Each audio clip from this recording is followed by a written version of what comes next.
কাজলের সাথে দেখা হওয়ার পর বুঝতে পারছি কাজল কতটা ভালো মনের মানুষ। কক্সবাজার আসছি, কাজলের সাথে দেখা করব না তা কি কখন হয়?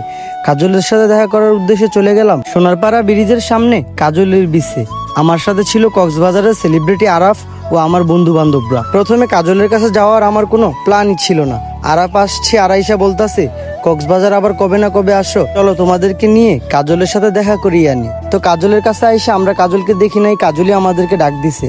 আমি প্রথমে ভাবছিলাম কাজল হয়তো আমাকে চিনবে না, তারপর বলতেছে শান্ত ভাই আমিও কিন্তু আপনাকে চিনি। বন্ধু আরাফ পরপর দুইটা ছ্যাঁকা খাওয়ার পর কাজল বলতেছে ভাইয়া এবার কিন্তু আপনার 3 নাম্বার ছ্যাঁকা খাওয়ার পালা, আর আমি তো সিঙ্গেল। তো আরাফ বললো পরে কথা হবে, আগে চলো বিচের দিকে যাই। কাজলকে সাথে নিয়ে আমরা চলে যাইতেছি সমুদ্রের পাড়ে। ওইখানে আজকে ভিডিও করব, কারণ এখন বিকাল হয়ে গেছে, সূর্যটা ডুবে যাবে, আর সানসেট ব্যাকগ্রাউন্ডে রাখা ভিডিও করলে ভিডিওর কোয়ালিটিও অনেক সুন্দর হবে। যাওয়ার সময় আরাফের কিছু দুষ্টু আন্টিদের সাথে দেখা হয়ে গেল, আর আন্টিরা আরাফের সাথে একটু ছবি তুললো, আর কাজল বলল আমার কোনো ফ্যান্টেন নাই, আমি একাই 100।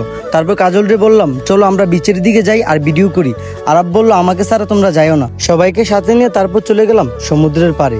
ওইখানে যাওয়ার আগে আরাফ বলতাছে কি ভিডিও করবা রেডি করো। আমার কোনো ভিডিওর স্ক্রিপ্ট ছিল না, আমি বলছি কাজল যে ভিডিও করে আমি তাই করব। তো কাজল হাসতাছে আর বলতাছে শান্ত ভাই চলেন একসাথে নাচি। আমি বললাম আমি তো নাচতে পারি না। কাজল একটা কাপল দেখে বলতাছে আমারও আমার বিএফের কথা মনে পড়ে গেছে। আরাফ বলতাছে তোমার না বিএফ নাই? আমি বলছি বিএফের অভাব নাই। কাজলের দিকে তাকায় আরাফ একটা ড্যান্স দিল আর আমারে কইলো শান্ত এই ভিডিও কিন্তু মোটেও ছাড়বা না। আমি বলতাছি না ছাড়ার কোনো কারণ নাই। কাজল কার সাথে জানি কথা বলতাছে আর আরাপ আমারে সাপোর্ট দিতাছে।